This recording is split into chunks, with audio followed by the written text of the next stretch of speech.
I'm Greg, and you're listening to Totally Preventable. Totally preventable. Totally preventable. Totally preventable. Totally preventable. Totally preventable. Totally preventable.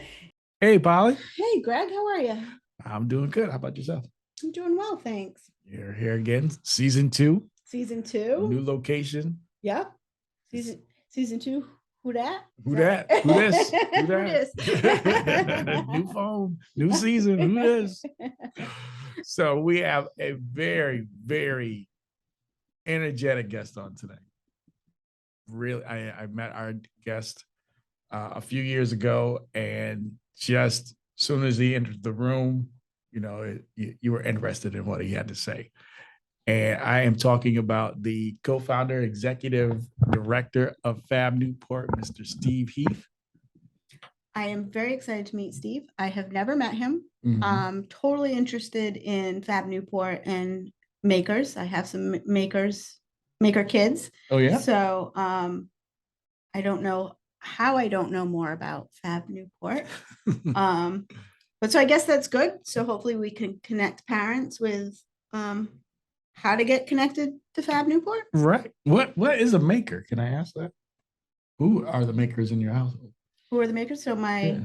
I'd say my son is the biggest maker. Mhm. So he's really good with coding and computers and 3D printing and that kind of stuff. That is awesome. Yeah. That is awesome. I can't wait to hear more about everything that they're doing. I know that's a lot because just hearing him talk, just hearing Steve talk, it just grabs you and you want to know more. So I can't wait to really dive in and see what it is that Fab Newport is doing and how he's really working with the community. Yeah, I'm excited. All right, me too. So without further ado, today joining us on Totally Preventable, we have Steve Heath from Fab Newport, the co-founder and executive director. Thank you very much, Steve, for being with us today. Pleasure to be here. Thanks for the opportunity. Great to have you. And just to start off, can you tell us a little bit about yourself? Yeah, I started out as an educator in 1990 when I was curious about schools in Boston. I was living there and kept reading about the schools and wondering, can they really be as bad as the newspapers making them out to be? And then I felt culpable because I didn't know any kids in my neighborhood. In my perfect little world, we're all connected. We all support each other. So I'd done a lot of freelance writing and exploring in my 20s, and I was now approaching 30. So I put on my hat, my journalist hat, and went into the schools as a substitute teacher. And next thing I knew, I was a building sub going daily to a school in Roxbury, about a mile from my house. And I was riding bikes with kids all over Boston who lived in my neighborhood. And I said, the kids are all right. The schools need a lot of help. And now that was 1990 and it's 2022 right now. So, I've been at it for 32 years. And, but I love working with youth, and I get the most joy doing hands-on kind of stuff, going out into the community, exploring, turning kids on to things that they previously may not have known anything about or a little bit about, or if they have their own curiosity, helping them satiate that. Oh, Yeah, I feel like sometimes kids don't realize something that they're really into can be related to something else, right. feel like they don't think of it in other directions sometimes. So what caused you to start Fab Newport? What brought you here? And Yeah, so in the 90s, I taught kids how to code using a computer coding language that was developed in the MIT Media Lab by a guy named Seymour Papert, who's basically a genius. And then, I've taught coding off and on. I've worked K through 12 education. I've taught everything except basically a foreign language. Mm. And then I was working at the Met School, and I took some kids up to AS220 where they had a little fab lab. And I said, oh my God, we need one of these at the school. So I wrote a couple of grants, got some money, asked people if this was something that made sense. And had a lot of interest, and then a couple of years of kind of running Fab Newport as the volunteer board chair, and had one employee, got more business, so I quit my job at the school and just went full Fab. And but the general idea was to create this opportunity where kids could get their hands onto technology and tear it apart, make whatever they want. The Fab Lab motto is that with a certain set of tools, you can make almost anything. So that's the general idea. And it just seemed like a cool thing to have in the neighborhood, you know? So that's how it got started. It was just, wasn't like I had some master plan, you know, we're going to do this, that, and the other thing. My only master plan was like, do people want this? Are they interested? And if they're interested, all right, we'll do it. If they're not, I've been around long enough to know that you can't do it alone. So that was it. I don't know if you coined the phrase full Fab, but I definitely would suggest you do that. I can see that all over t-shirts, everything. All right, full Fab. I like it. Yeah. Yeah. So what's the mission of Fab Newport? What's your vision? So yeah, it's interesting, you know, you say full Fab because we run two programs basically. We run PVD Young Makers up in Providence. We're in all 10 public libraries there, which is heavily like makerspace, coding, 2 and 3D design, electronics, sewing, fabrication, prototyping. And then in Newport, we started out as the same model, but we've now expanded into a range of opportunities that include golf, sailing, farming, surfing, hiking, you know, because again, like we mentioned earlier, a lot of our, especially middle school kids, high school kids, they don't even know, like within 2 miles from where I'm sitting, there are so many opportunities that are amazing that the kids, for whatever reason, don't know much about. So this is a long way of saying we're going to do a rebrand from Fab Newport to Fab X, which is kind of the intellectual and pedagogical engine of our work. And then our programs would be Fab Newport and PVD Young Makers. And our mission right now is to inspire the maker in all of us. But maybe in 6 months, our mission will be a little bit different. It might be to inspire all youth to have a positive future vision. And then our vision is that all youth will have the skills, confidence, commitment that positively impact their communities and make their lives. Or it might change that now to live into their positive future vision. It's one thing to have the vision, but it's another thing to have the support that you need and the skills to actually live into it. I feel like we just got another exclusive here with the Fab X. Right.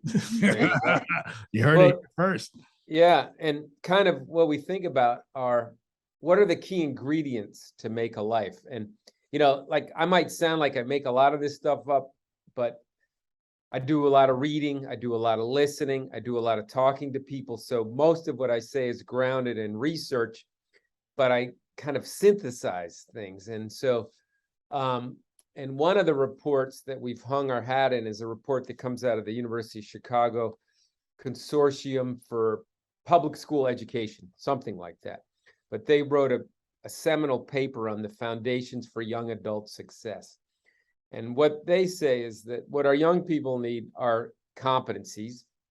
And then they need agency, which is that ability to act on your own. And then this is really, I think, a key piece that's understated.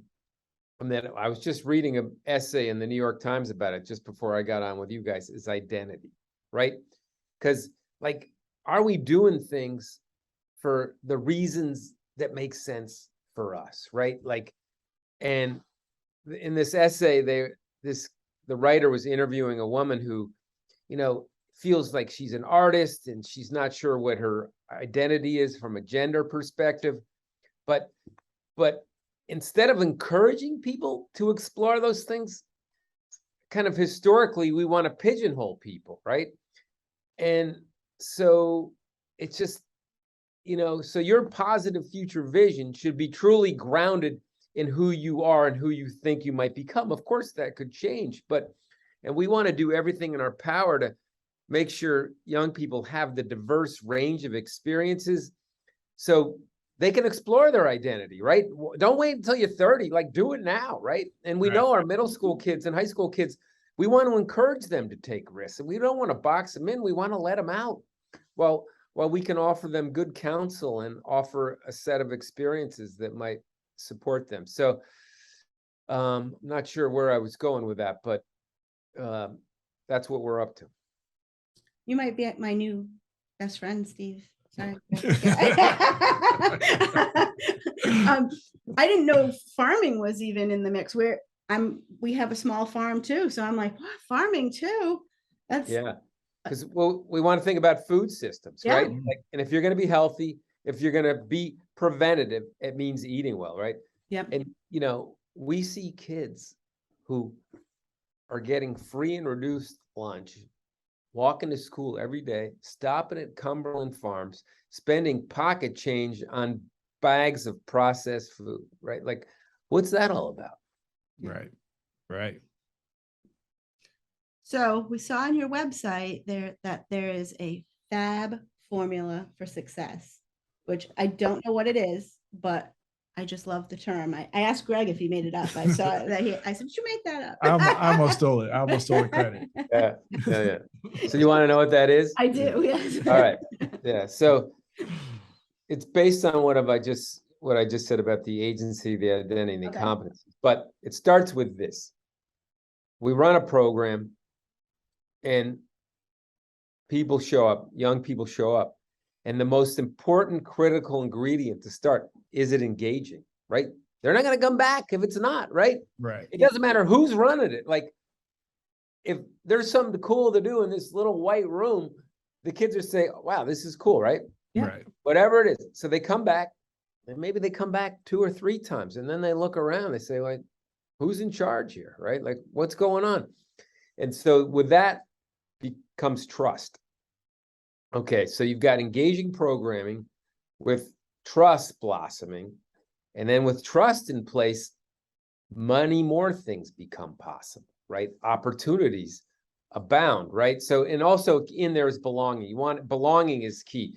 Like, kids want a place where they experience belonging. So you've got belonging, trust, engagement, and then there's these relationships.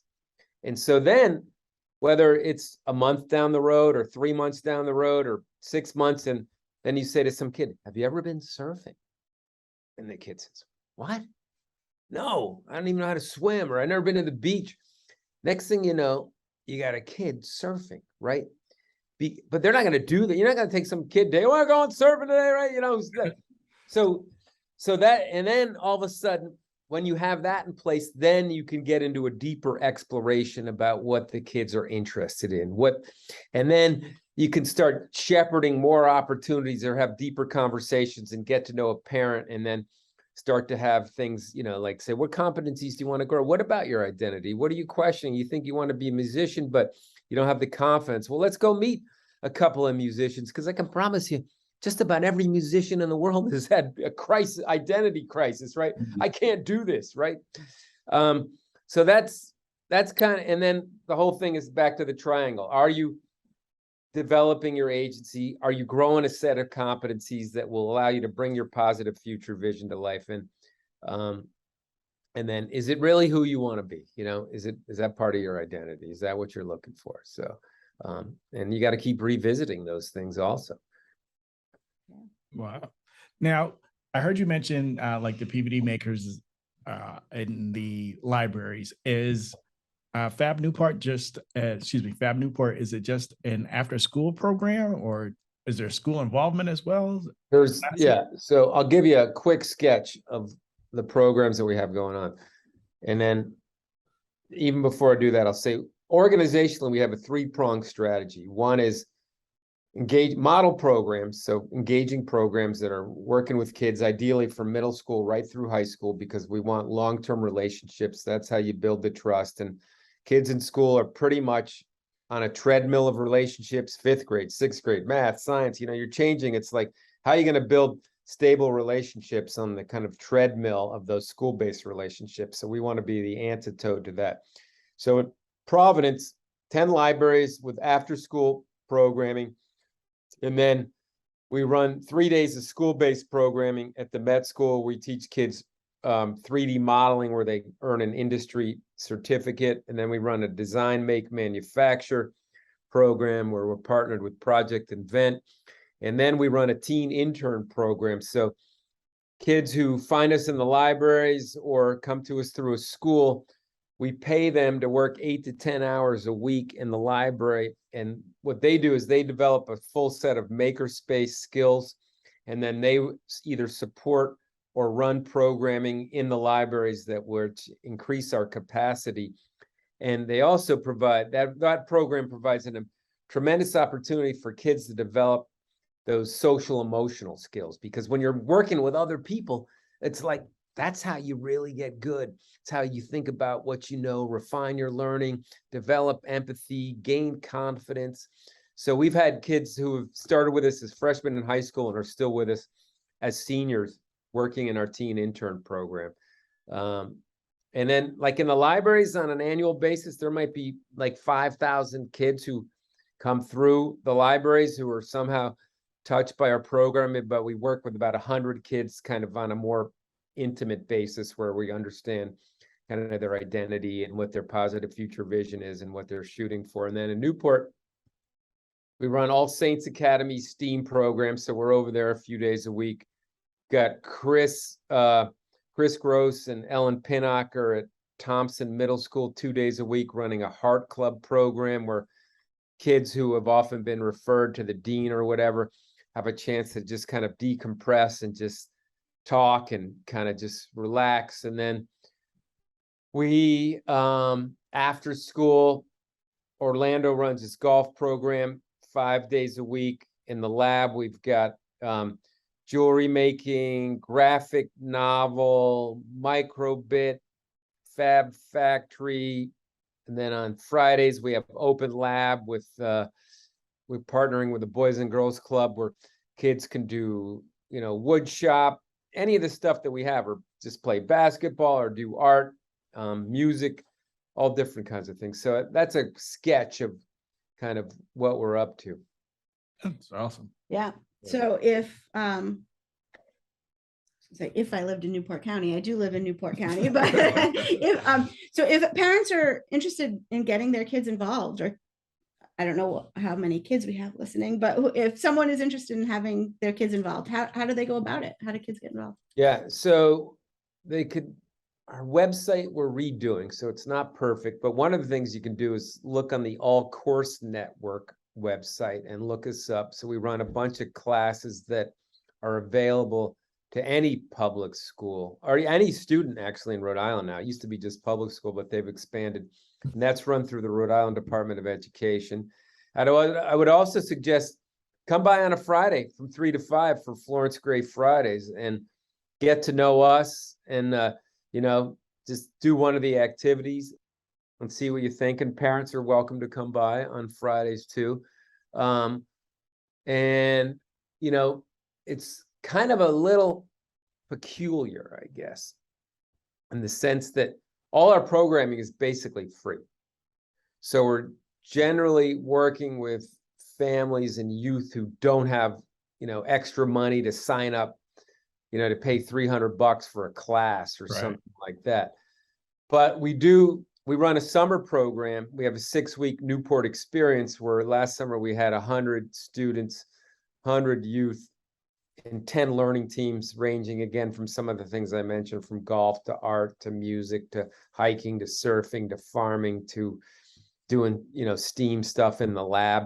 And we have kind of opened that up to kind of a more diverse population just because we want people integrated. And it's a program that we'd like to expand and have kind of a sliding scale too. So that's something that's been successful. And we're very fortunate to get we just got a 3-year grant from the Van Buren Charitable Foundation that powered by Prince. People have been good in supporting us. Prince Charitable Trusts, Rhode Island Foundation, and a lot of Newport County funds. So we got to do a lot of hustling to fund ourselves through a combination of schools and City of Providence that pay us, and just the grants and just people being generous and writing checks to support us. That's awesome. I love that. As the mom of 4. I mean, they're all young adults now. When they were younger, it was pretty close to impossible to find affordable things for them to do, 4 of them. Yeah, Yes. like, you know, because once one does something, they all want to do it. And Yeah. there's not too many affordable programs out there for kids. Now, as the parent of 3 young children, Yes, without jobs now. Yeah, it is very hard. Now, one thing Yeah. about Steve, I met Steve, I don't even know, probably like 6, 7 years ago. I was with a different organization, but I met him we were at a conference, a development plan conference. I think it was held at one of the banks, United Bank or something like that. But and, you know, we're all there on the same path. We were looking for development strategies, but every single time that Steve would talk about what Fab Newport was doing, I was just like, I just want to hear more about that. I don't forget what actually we're here this conference for. I want to hear more about what he's doing. The way you spoke about it, the passion that you had, just made it like, I just got to be a part of it. I want to know more about it. So even hearing you describe it today, it makes me I just want to dive in. You know, like you said, your website is under construction, and but what you're saying, like the farming and all the different courses, the woodworking, all things that are so vital for youth to know, like just having the ability to know how to use a hammer or screwdriver or build a birdhouse, anything like that. Yeah. You know, yeah. I know they say you can YouTube everything, but just the hands-on experience for kids, I think is just so critical nowadays. Yeah, just to kind of build on that, Greg, it's like kids like learning in a group. So I think that's underrated. But if they're intrinsically motivated, they'll go to the YouTube channel, right? So what we're really trying to do, this is our 3-pronged strategies: model programs, partnerships, influence decision makers, right? 1, 2, 3. So our dream vision, and we're working with an organization called Education Reimagined. They're out of DC, and Bobby McDonald is in Cambridge, and Alan Bennett is in Providence. And so there are 2 people. But we're imagining an ecosystem of learning in which all our youth does an equitable, learner-centered ecosystem of opportunities in which our youth can flow seamlessly between these, right? And begin to identify those places where they really experience belonging. And this is kind of like for middle school kids, because when kids hit like 4th, 5th, 6th grade, depending on the young person, they're ready to bust out, right? They just, come on, man, the world is waiting. You know, you get on your bike or your skateboard and you're ready to go out. But we send them to middle school and we do almost the opposite thing. We lock them down and we layer just work on them that just like struggles. They struggle to find relevancy, right? So if we can, so what we're imagining is like, we'll just go back to the farming thing for a second, right? So let's say there's a farming pathway. And again, I use the term pathway, but I want to use it loosely. I don't want kids to get on some conveyor belt because they're in a race, but to know there's a whole litany of experiences that you can have if this is truly something that you're interested in. And you could move between your farm and Aquidneck Community Table and Ag Innovation and Ocean Hour Farm and start to assemble a set of experiences that are building skills leading to competencies, and all these partners are actually working together. So they'd say, oh, there's Polly, look, she owns a farm and she's done all these things because I can see her story there. And so in fact, I'm going to ask you to help me for these trigger experiences we're having with younger kids who are just learning about farming to see if they want to go deeper with it. And imagine being able to move around this amazing county that is ripe with as many opportunities as you could have almost anywhere, and kids being able to write their own stories and the doors are wide open, right? That's what we're pushing for. And then in our ultimate dream scenario, this would also be happening during the school day because all these places are sitting there right now and basically empty, and that's where the kids want to be. That's where the hands-on learning takes place. So why not get our teachers out there with the kids in the organizations and digging in the dirt and riding the waves and making the robots and writing the plays and doing all that stuff. So that's our biggest dream, and that's hoping to that's what our summer experience, the Newport experience, is trying to kind of model so people can see what that looks like in motion. That is awesome. I love that. Now, now dealing with the youth, we all know that it's difficult. You mentioned the engagement and having them come in and they hope they grasp onto things. How do you develop that trust? By just listening, asking questions, and putting the relationship at the center. Mhm. That's the most important thing. It's like, doesn't matter. I don't care what you're doing, and having food. Mm, yeah. But it all starts with the relationship. That's the most important thing. It's like, I'm not here to deliver, how to code or whatever. Yeah, I've got, realms of expertise that I can coach you up on, but the most important thing is the human being. And that's what you start with. Awesome. I mean, it sounds simple, but it's like, that's it. Yeah, you would think it sounds simple, but no Yeah. one's mastered it yet. So yeah, Yeah. it is great. Where our grants are through a lot of federal grants, which don't allow us to purchase food. Yeah. And everybody we talk to about building relationships with kids is it's about the food. It's Food. about the food. Food. The feds need to learn. Yeah. that. I guess you got to do a little food fundraising, That's Yeah, right. we do. food-friendly fundraising. Yeah. Yeah. Yeah. Every idea has got the F right there. Right? Yeah, that's it. So do you have any programs for adults? Because as I'm sitting here, I'm like, wow, I think I'd like to be involved in some Yeah. of this. Or this sounds So, fun. we should have more, but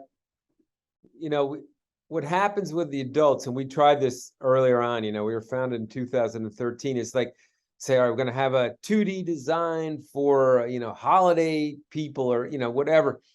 And you get all amped up, you can figure out who's going to teach it. It's usually at night, and like 2 people sign up or something, right?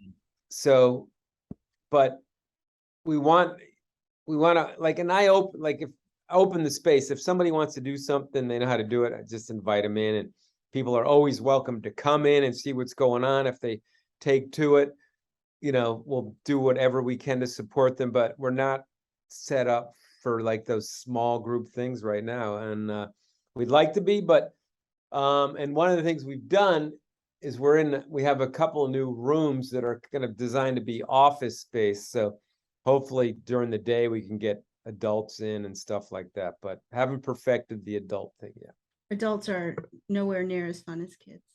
Yeah. And they probably don't take stuff in as quickly either. Like the kids Just suck pickier. it right up. Yeah. They're Me, pickier. tell me like 100 times and I still forget. Yeah.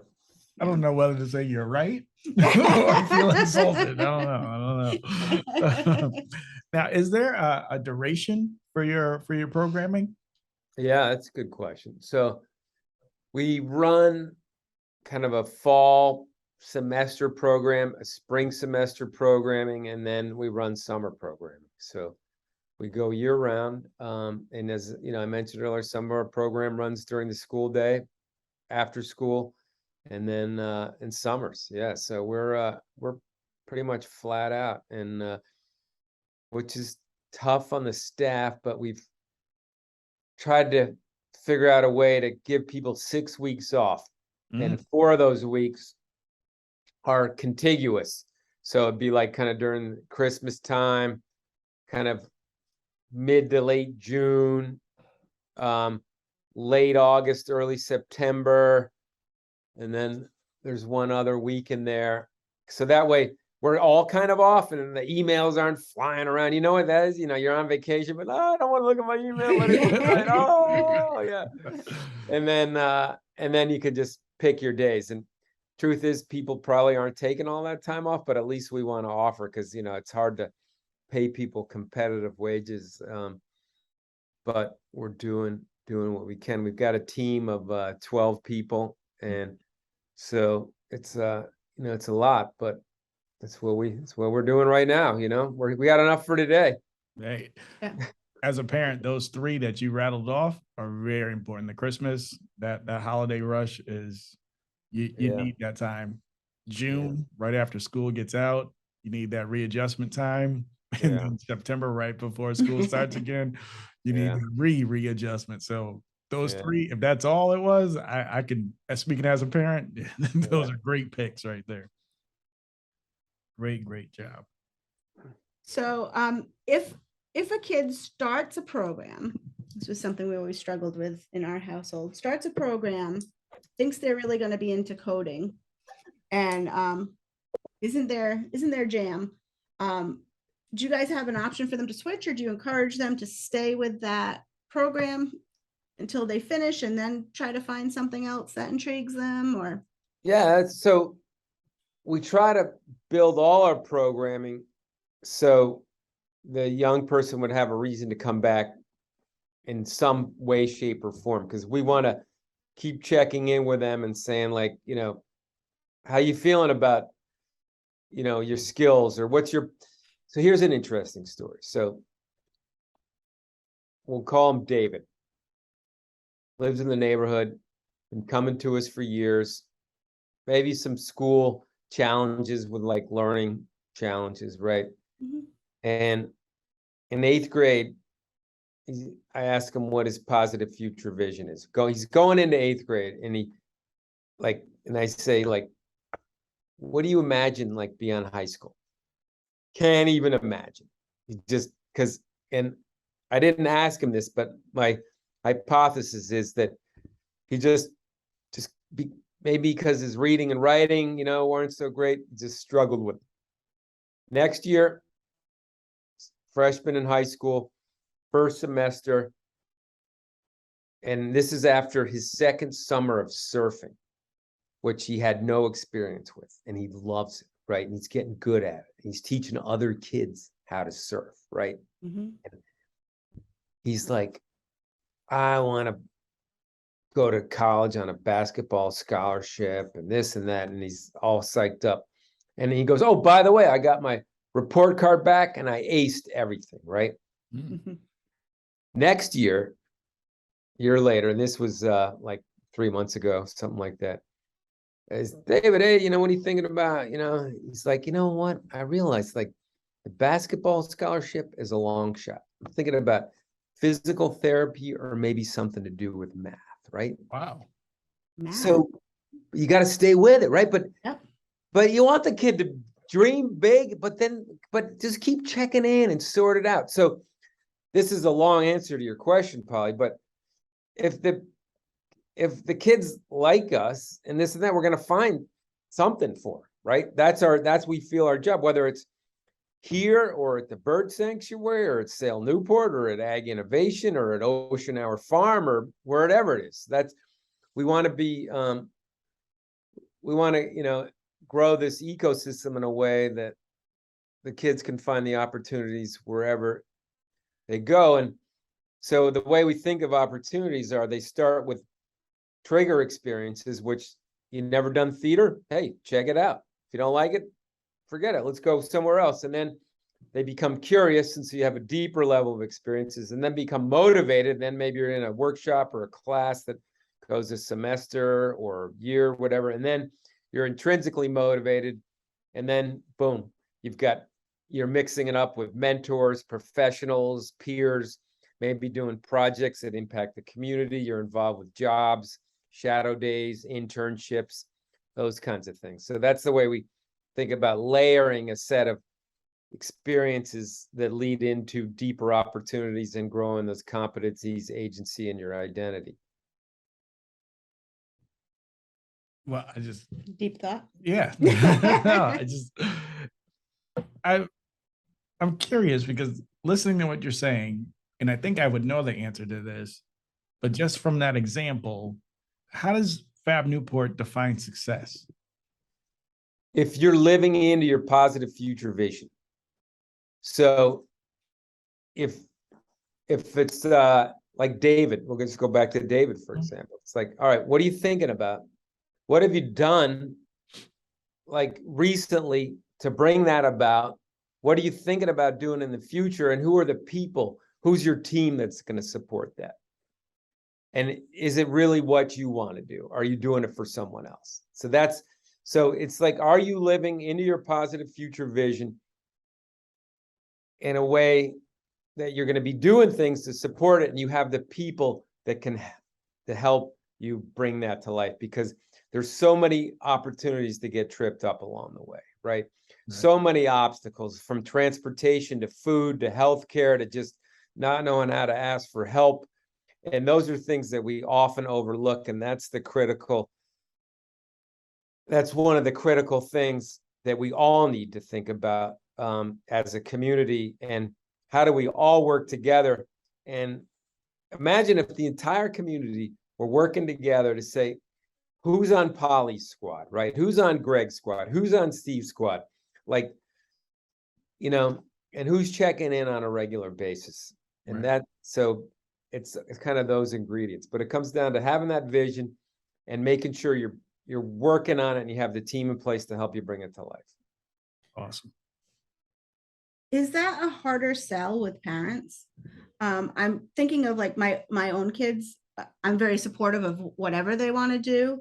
And I know my two older ones, one went to college, one didn't. And I know grandparents and stuff, not supportive of not going to college, even though he's very successful, smart, does a lot of things that he enjoys.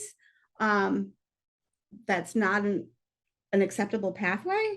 And my other daughter, who went to college for something that I don't think she's going to use. I mean, I support, like, she's very creative and doing creative things now, but I know the older generation, even people my age, I guess I am the older generation. Looked at me when you said older generation.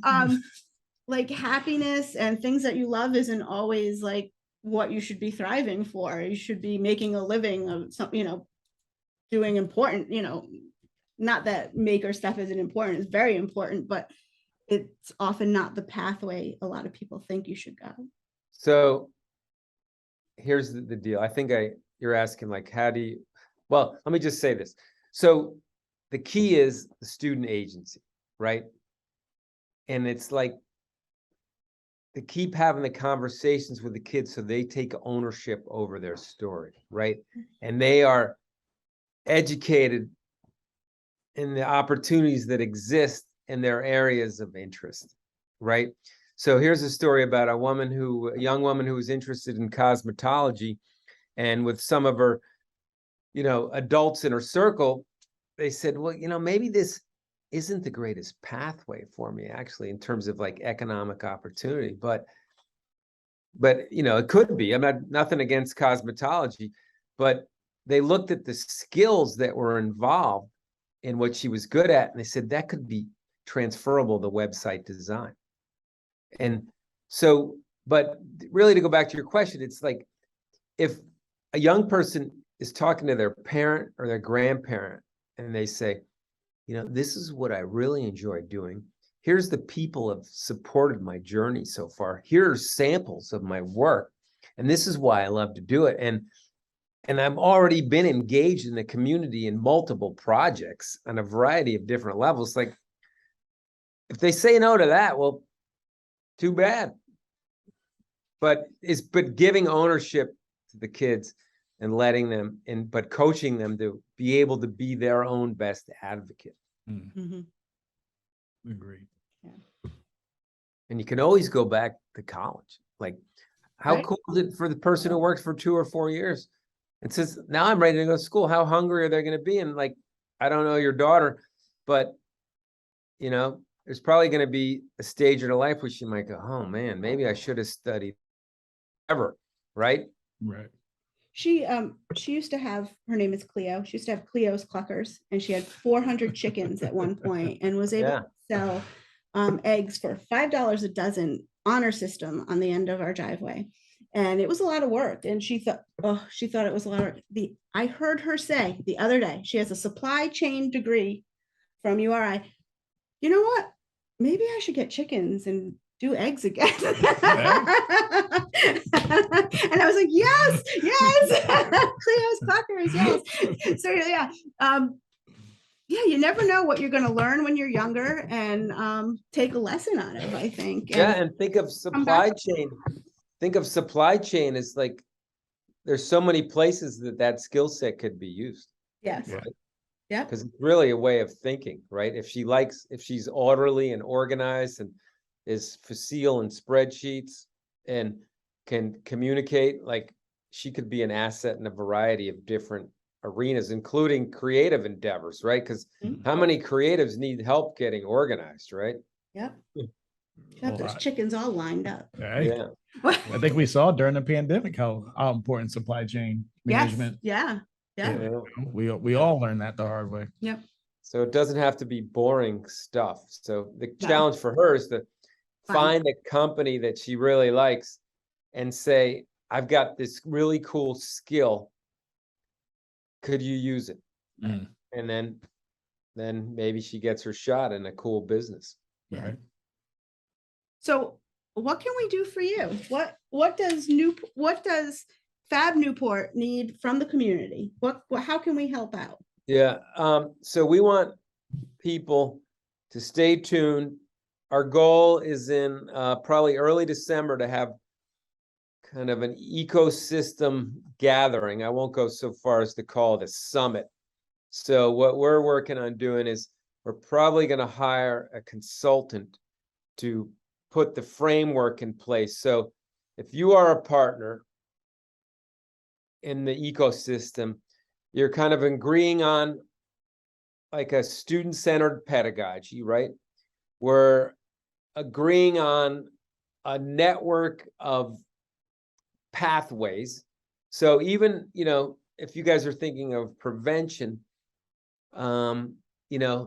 what does the pathway to mental health look like, right? Like, and so how do you know that, right? And so again, we're not saying every kid needs to learn to be like a health counselor, but we want awareness. And so we want to get together. So imagine this website that exists that families and youth can look at and say, oh, I could get some experiences here with the Prevention Coalition or Ag Innovation or Sail Newport or the Newport Yacht Club or the Connecticut Island Saint, and boom, and so they can begin. So the families and the youth can take ownership over their learning through a networked system, Mhm. and that we can begin to move them fluidly from a transportation perspective. 2 years ago, we had no vans, and now we have 3 vans, and in the summer we borrow a bunch of vans. So that transportation is something that we need to say, that's a challenge. You live in Tiverton, how can we get kids, going both ways? Why don't we have an adventure bus that goes around all weekend where kids can get on and off and all the cool spots to go, right? What about surfboards? Why don't we have surfboards that kids can't use on the beach, or a million different things that we could do better if we work together. So we want to get partners on board and thinking through what it means to be a full-fledged partner in the ecosystem. So that's how you can help us, I guess, is just participate in the ecosystem conversations. All right. We don't want to forget about the little Compton kids either. Yeah. No, they're Stop at Tiverton. You got to keep going. Get the rest yeah, of yeah. I'm sorry, I meant Little Compton. That's okay. Yeah. That brings us to an interesting point. How do partners become partners?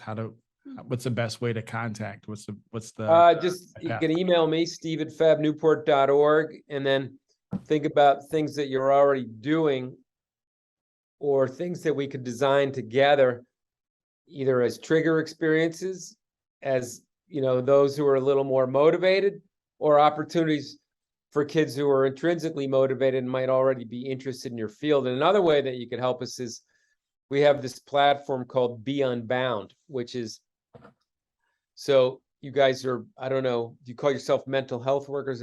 How would you categorize your profession that you guys? just coalition coordinators, prevention specialists? Yeah. All right. We're So not mental health workers, but yeah. So for example, if I had a young person who was interested in prevention or mental health worker, and you guys were in our database, I could find, oh, there's Polly and Greg. Do you want to talk to them? Right. So we're building a warehouse of supportive adults who we can then use to network with young people so they can learn about the business. Because again, the quality of one's life is often measured by the quality of those relationships that you surround yourself with, right? Yeah. So, Right. yeah. Why didn't we say podcasters? We should have said podcast. Right? Podcast. There you go. Podcasters. Podcasters. Yeah. So, I know you said the website is under construction, or getting vamped. Well, it's up, but it needs work and we're building a new one. So, Okay, can you give us the website so people? yeah, it's fabnewport.org. Yep. Easy peasy. Yep. And then Be Unbound too, if you want to see what that's all about. That's be-unbound.org. And that's a partnership we have with the Big Picture Learning Company. That is awesome. Well, thank you very much, Steve, for your time. Thank you for being a guest on Totally Preventable. We greatly appreciate it. As always, you delivered. I mean, the passion coming through that microphone is uncanny, and thank you. Yeah. All right. Thanks for the opportunity, you guys. And come by and see us on a Friday afternoon, 3 to 5. All right, we will. Friday. Yeah. Stop in and show up and have some fun. All right. All right. Cool. Thank All you, right. Steve. Take care. Bye. Bye-bye. I'm Polly, and you've just listened to Totally Preventable. Totally preventable.